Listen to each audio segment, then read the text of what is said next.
大家好，今天呢，我想跟大家聊一个话题，怎么陪伴孩子。这个话题呢，我其实憋了很久，因为这些年啊，我接触的家长太多了，几乎每天啊都会有这个家长问我类似的话。有的家长是带着遗憾来的，他说：“丁老师，我过去忙，真的没时间陪孩子，现在孩子的状态呢很糟糕，我特别后悔。”有的家长呢是带着焦虑来的，我现在就特别忙，工作离不开，没时间陪，可我又怕孩子将后来出问题，到时候我该怎么办？还有些家长更痛苦，我明明在陪啊，我每天接他上学，送他上学，盯着他做作业，陪着他学习，甚至我什么都不敢做，什么都不敢放松一下，可孩子越来越叛逆，越来越对我不耐烦，我们天天吵架，天天内耗，我都快崩溃了。大家看，家长的情况不一样，有已经错过的，有正在错过的，有正在努力的，有准备开始的，但是他们都有一个共同点，心情沉重。而我每次听到这些话的时候，我的内心也会非常的沉重。为什么？因为我知道很多家长走进了一个非常普遍也是非常危险的误区。这个误区就是以为陪伴孩子是孩子成长的必要条件，陪得越多越好，以为只要我陪了就一定能换来好的结果。我今天要非常明确地告诉大家，这事儿不对，甚至于很多时候正是这个认知把家庭推向了痛苦的深渊。我见过太多陪出来的结果，不夸张地说，陪伴结果糟糕的不是少数。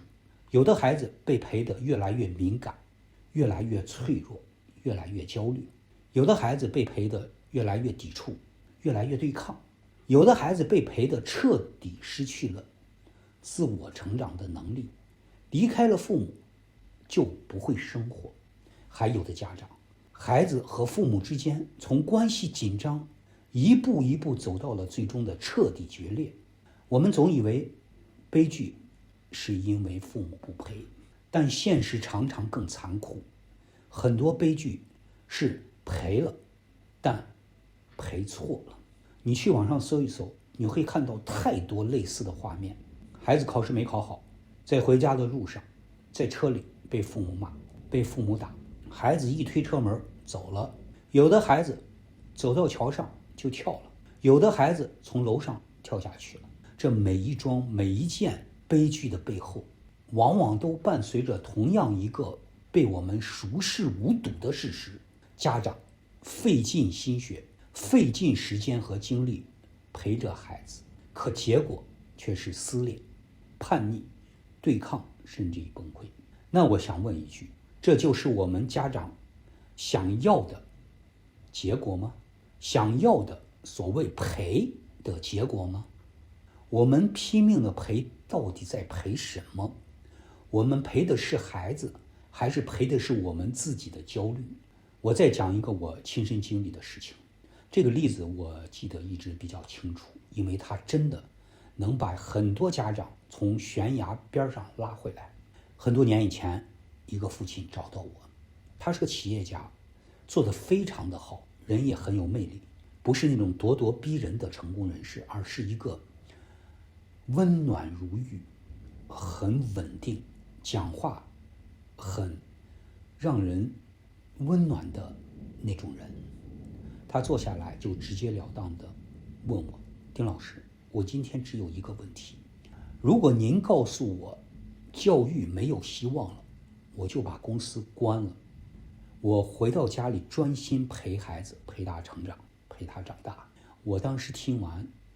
心里就咯噔一声，因为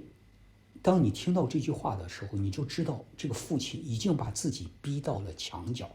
他不是不爱孩子，他是太爱了，爱到把陪孩子当成最后的一个救命稻草。我问他情况，他说初中叛逆、厌学，跟母亲天天冲突吵架，跟自己也开始顶撞，学习成绩谈不上，情绪极不稳定。他说他很怕怕孩子走偏，怕孩子一脚踏错，从此这个孩子人生就崩塌了，而我也会失去这个孩子。我看着他，我当时跟他只说了一句，重点就说了这一句。这句话可能很刺耳，但我必须说。我说你如果现在把企业关了，回家全职陪孩子，你最后大概率只有一个结局，鸡飞蛋打。他愣住了，他说为什么？我愿意把事业放下，我都愿意牺牲这么多，难道还不够吗？我说你要明白一件事，孩子现在的问题不是缺你这个人在家里，他缺的也不是每天盯着他学习，陪着他写作业，孩子真正缺的是被理解、被接受、被引导，缺的是一个稳定、清醒、有方向感的成人的陪伴，缺的是你给他的安全感，让他内心能够平静下来的那个人。而你现在回家全职陪他，如果你不懂教育，不懂孩子的心理，你的陪伴只有3个结果：第一，变成高压监控；第二，变成情绪碰撞；第三，变成互相消耗。你把企业关了，你失去了雄厚的资金来源，你的家庭压力会上来，你的情绪会变得不稳定。你天天在家里，孩子一抬头就看见你，你的焦虑会放大，你的控制欲会放大。你越想把他拉回来，你会越紧，他会越反弹，最后孩子不仅不会更好，毫无疑问会更加叛逆，会更加糟糕。我说完这段话，他沉默了很久，然后低声说了一句，说丁老师，那我到底该怎么办？我不想失去这个孩子。当大家看到一个父亲说出不想失去这种话的时候，是非常令人痛心的。当然后来我跟他谈了很多，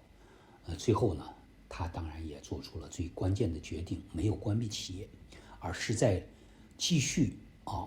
把自己的企业做好的同时，保证家庭的资源和稳定的同时，他开始认真的抽出一些时间来跟着我学教育，学怎么和孩子沟通，学怎么理解孩子的心理需求。最重要的是，他回家之后不再控制和盯着他的孩子，而是用心去陪伴。后来这个孩子读中学、读大学，顺利毕业，现在工作非常好。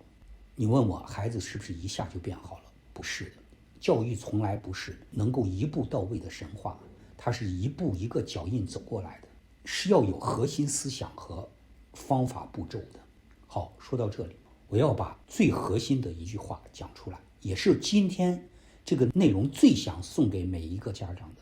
什么才是真正的陪伴？真正的陪伴只有5个字：心灵的陪伴。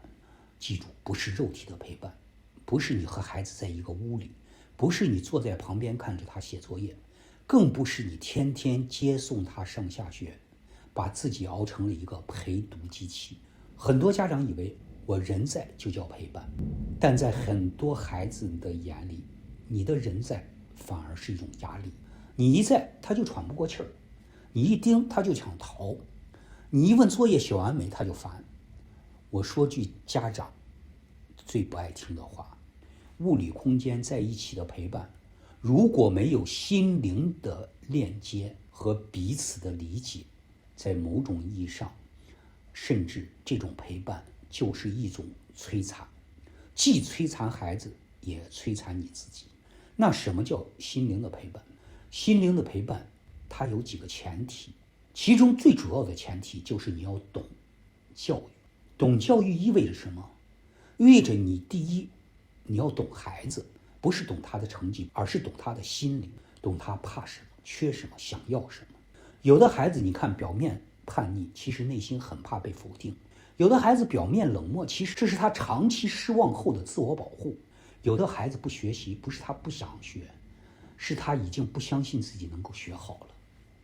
你要给孩子安全感，安全感不是我替你安排好一切，安全感是不管你现在在什么状态，我都能接受你，我不羞辱你，我不把你当做一个失败者。当孩子在家里感受到我可以呼吸，我可以自由的时候，他才有力量去改变。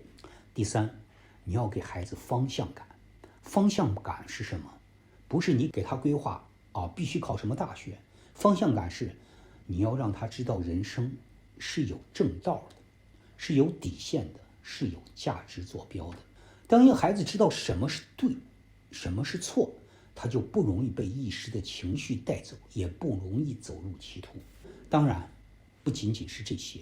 如果大家想要知道更好的教育包括什么，请看我前边的那些视频，你一定会有所感触的。做到这些，你会发现，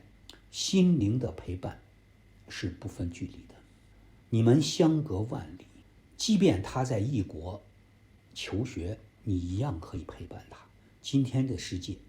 视频、电话、语音信息这么方便，关键不在工具，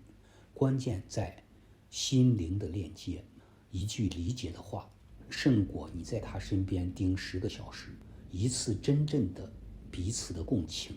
胜过100次我都是为你好。好，这些是关于心灵陪伴的内容。再往上走，还有一种更高层面的心灵的陪伴，这也是一剂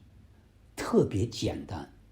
而我今天也想特别讲透的，因为这是很多家长真正能够解放自己的心灵，放下自己的焦虑的一剂良方，而且特别简单的良方，那就是让你的信仰的神佛去陪伴你的孩子。有些人听到这里会说，这是不是有点太悬了？我不跟你争这个，我只讲我知道的事实。一个孩子如果你内心有了信仰，他的生命就会出现一种光，一种炫目而柔和的光。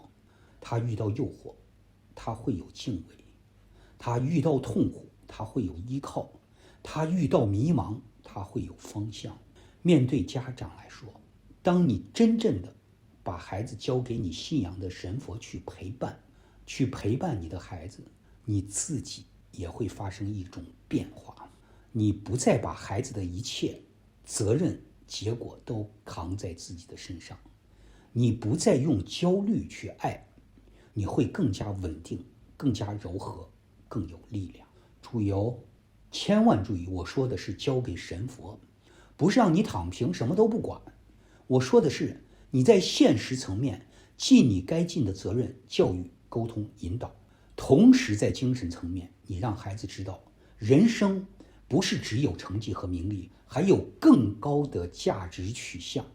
更深的善恶因果，更长远的人生归宿。当孩子建立起真正的信仰的时候，很多东西都会发生变化。他不一定变成天才，他不一定立刻成绩飞升，但他会怎么样？他不会走偏，他会更有底线，他会更懂得克制，他会更懂得自我管理。你会明显的感觉到孩子的心安定下来了，他的心安定下来，你的家就会安定，孩子的未来就大有希望。所以今天我把话收回来，给所有的家长一句总结：孩子真正需要的不是你耗尽自己去陪，孩子真正需要的是你成为一个清醒的、稳定的、懂得教育的、有信仰的家长。你明白什么是爱，孩子才会在爱里不会窒息。把心灵的陪伴做好，你哪怕再忙，哪怕不在他的身边，他也能够感受到你的陪伴和你的爱，这才是真正的陪伴。好，谢谢大家。请点赞、订阅、转发，这样你就不会错过丁老师新的视频。